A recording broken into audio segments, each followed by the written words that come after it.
Wakefield Park Track Days. These track days provide opportunities for motoring enthusiasts to test the capabilities of their vehicles under controlled conditions on Wakefield Park's track. It's open to all types of cars, and sessions include open wheelers, race cars, street cars, supercars, and driver training is available. There's heaps of amenities on site for a great day out, and group bookings are available. Head to the Wakefield Park website for more information.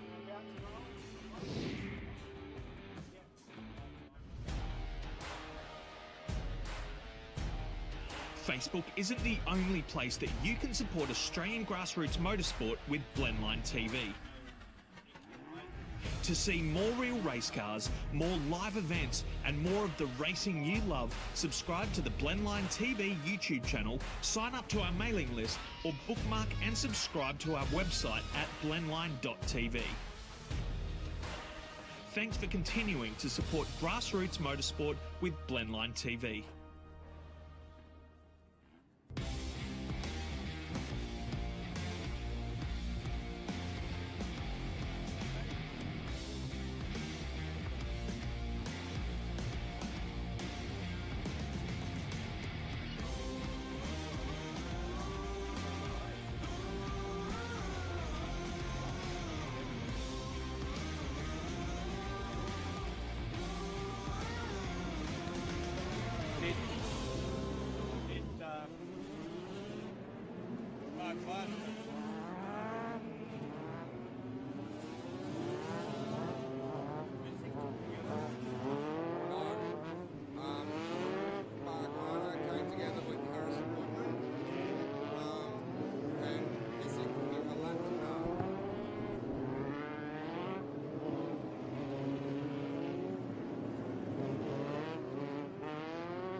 Well, it's a foggy start here at Wakefield Park, and boy, we're running a bit late. I've got Icky Harrington here with me for the second race within Formula Ford this weekend, and as I say, you can still see it's very foggy. It's probably the biggest delay we've ever had in a fog enshrouded track in recent times anyway.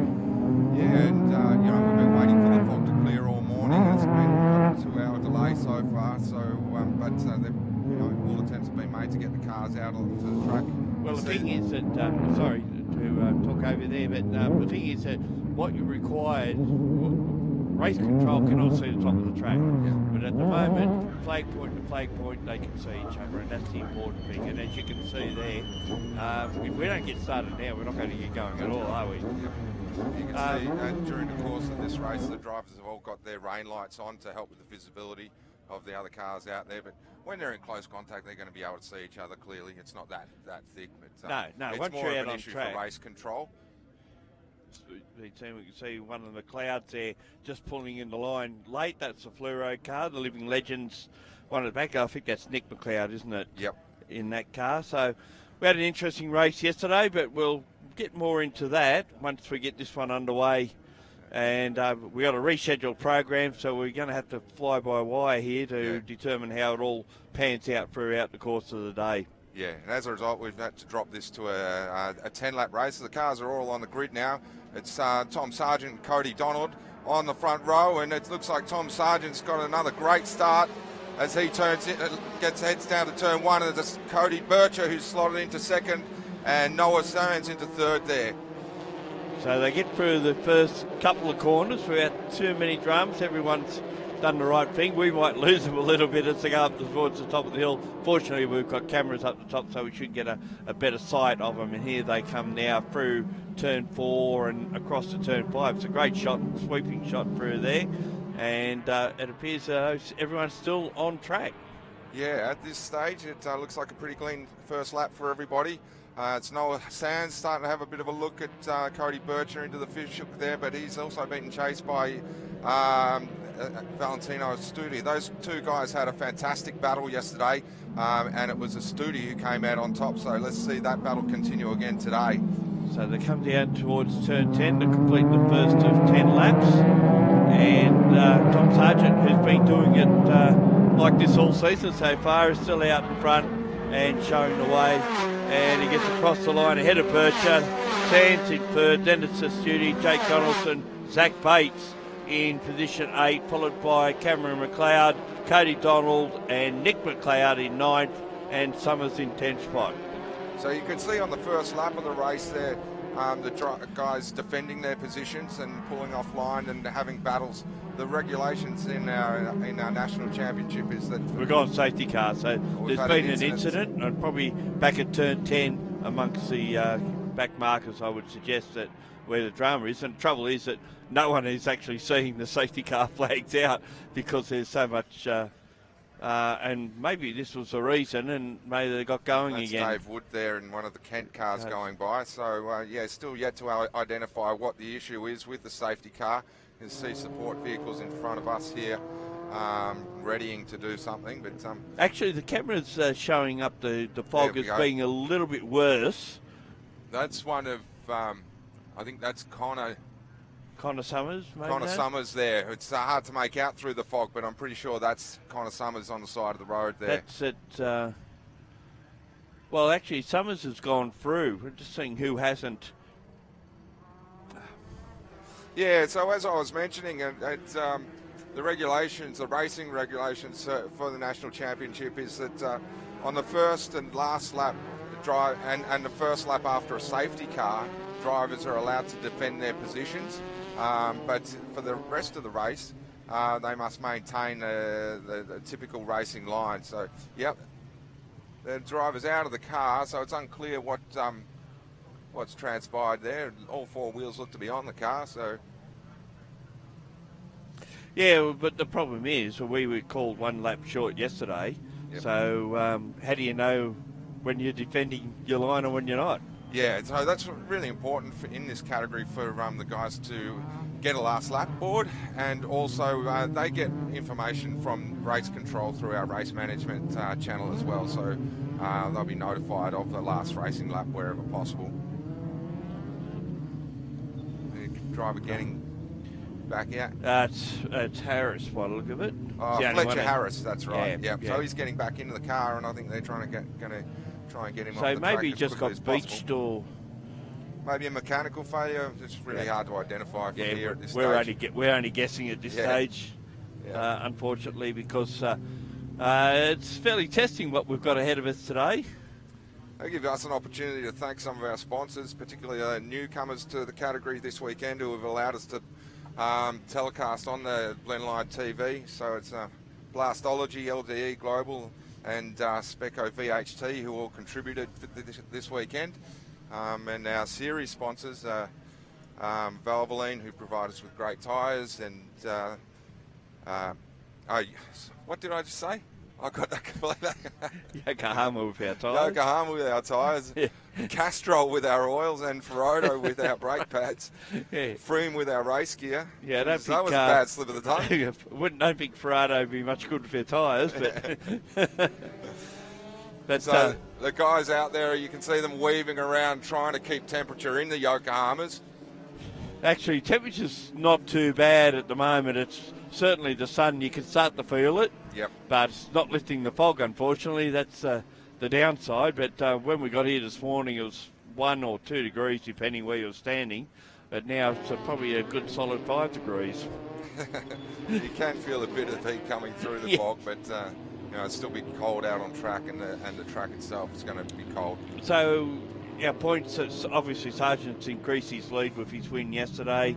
Bircher, who was second spot, increases his position. Jude Bargwanna's been hurt a fair bit. He was a DNF yesterday after contact. Yeah, so we've had a swap in positions in the championship for third and fourth. Cody Donald has moved up into third, and Bargwanna has moved down into fourth as a result of that.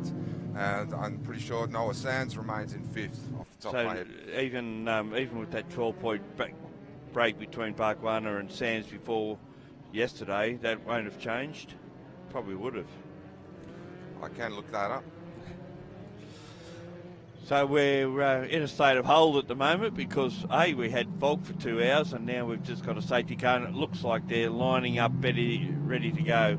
No, you're right. Bargwanna ahead of Sands, Astudi and Pissick hold their positions. Donaldson in position 8 in the series. Goodman in 9th and Evans in 10th. And then in the Kents, the championship leader is still Mitch Gattenby, who dominated at Sydney Motorsport Park in round 1, but Daniel Frugas, who won yesterday's race, and we're racing again. So it's Sargent who leads them through 1 and into turn 2. A bit of dicing going in further down the field there, but so far they've made it through turn 1 and 2 cleanly. Start to spread out into single file as they work their way up the hill. It's Sargent, Bircher, Noah Sands in third, and it's Jake Donaldson who's moved himself up into fourth there. Doing very well at the moment, tight as they go across the top, and we've probably got the biggest field of Kent cars we've had for some time, would we? Yeah, I mean, the category is showing a lot of strength in all categories, or the subcategories, if you like. So, yeah, good representation in the Kent field here this weekend. A bit of argy-bargy going on there. I wasn't sure quite who was involved in that, but... Sargent under all sorts of pressure from Bircher on this occasion. I think he's just about touching the rear linkages on that gearbox as they went through turn 10 on that occasion. That's how tight it's been. Because the old days of trying to knock the cars out of gears, you can't do that anymore, can you? No.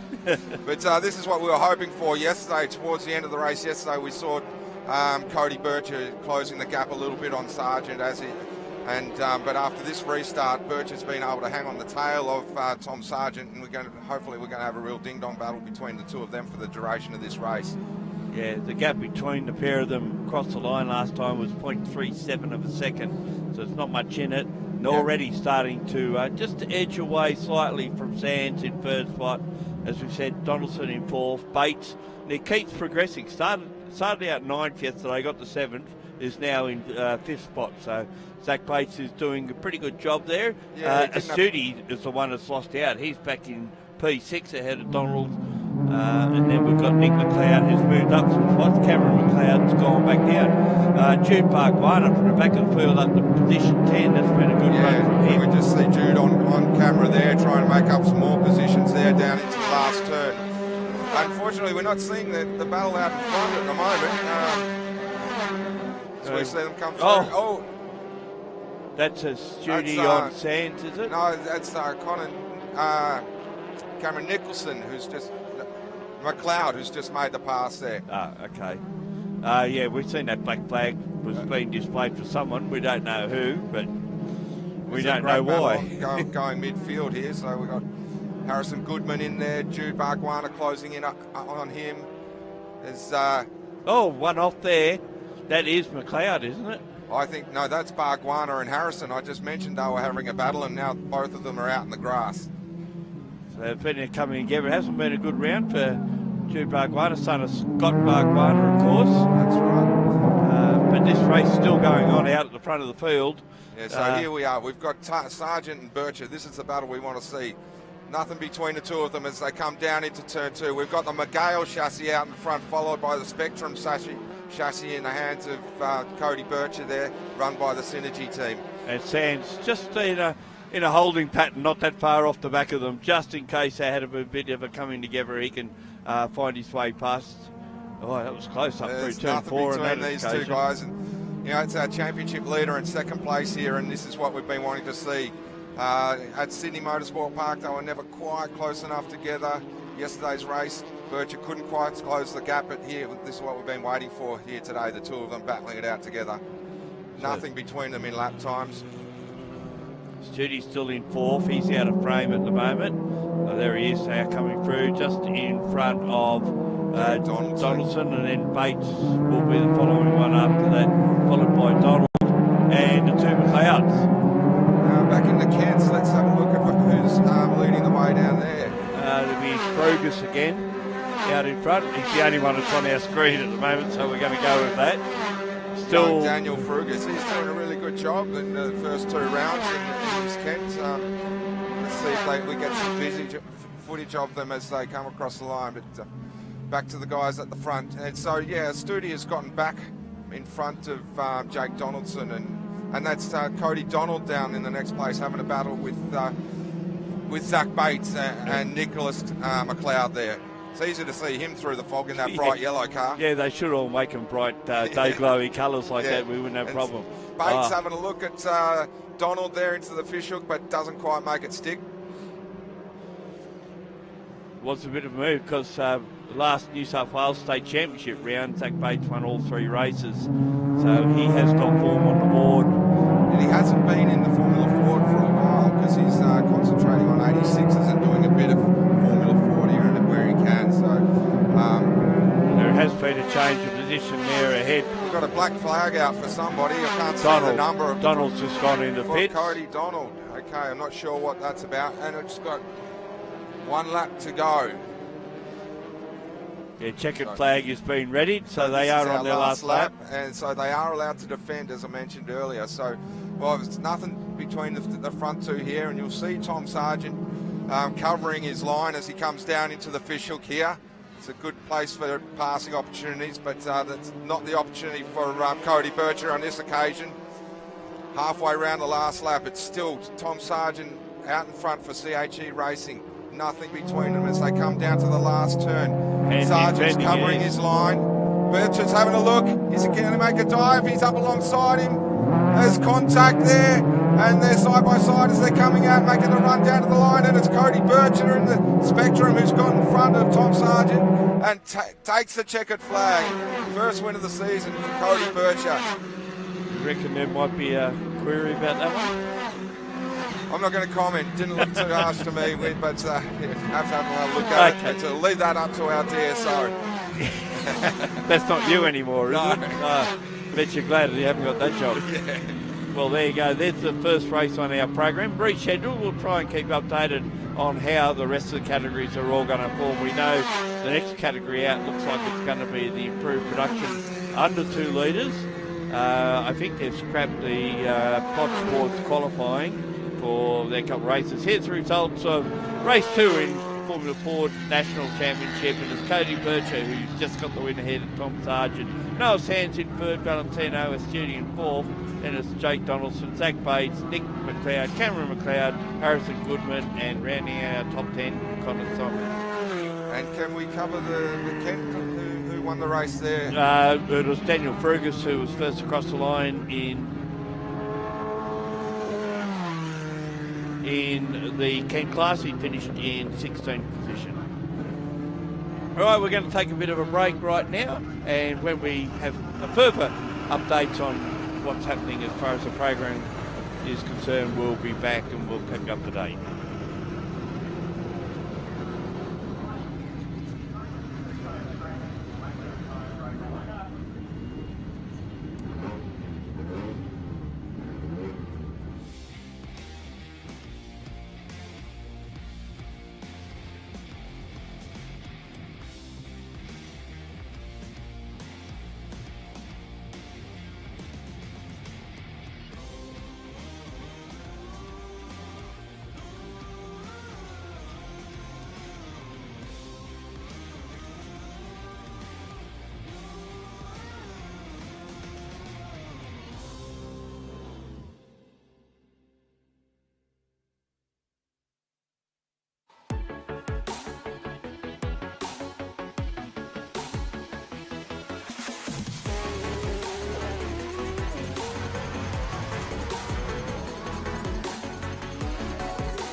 Wakefield Park Track Days. These track days provide opportunities for motoring enthusiasts to test the capabilities of their vehicles under controlled conditions on Wakefield Park's track.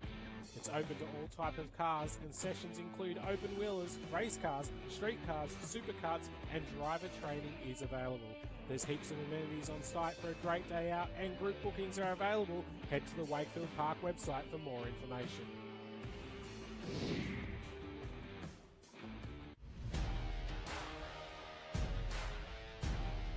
Facebook isn't the only place that you can support Australian grassroots motorsport with Blendline TV.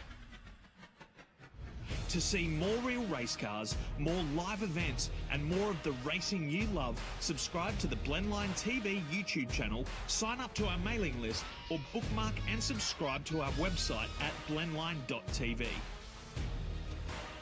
Thanks for continuing to support grassroots motorsport with Blendline TV.